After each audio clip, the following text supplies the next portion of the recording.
so we want to figure out how to talk about theme in literature. So the question is, what is the theme in a work of literature?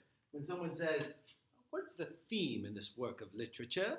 We want to figure out how to respond to that. What do they mean by theme?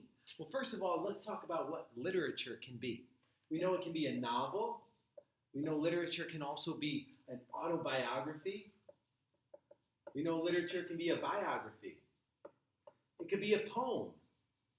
And just like it can be a poem, we know yesterday Bob Dylan, great musician, just won the Nobel Prize for Literature. So literature can also be a song, a poem set to music. Literature can be a play. Literature can be lots of things involving text. The way we communicate ideas and feelings through text can be a work of literature. So every one of these, even things like a picture book, right?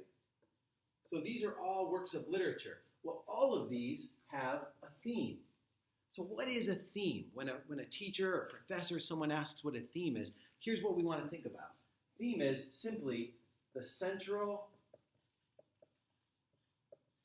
concept. So a theme is simply the central concept. It's sort of the big idea. The big idea. It can be classified with a single word sometimes. If we said, what is the theme of Romeo and Juliet, the play by Shakespeare, we might say love. It's about love. That's the big idea. Now, if we want to get into the thematic statement, if somebody says, what's the thematic statement of a work of literature? Then we're getting into something else. We're not just talking about the big idea of the work of literature, but we're talking about the message. So we're talking about the message about the big idea or about the central concept. So when someone says, what's the thematic statement? They're asking, what's the message about the central concept? Right? So this is usually going to be a statement or an opinion, a claim that you'll have to back up and defend.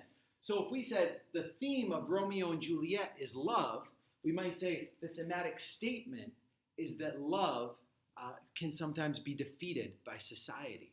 Or we could say love is sometimes confused for infatuation. Or we could say love cannot last forever, if we think that's what Shakespeare's trying to tell us, if we think that's the message of Romeo and Juliet. Your thematic statement can be any opinion, any claim that you then find evidence to support and back up. So the theme is just the big idea of a work of literature, that it can be one or two words, and the thematic statement is the message about the theme.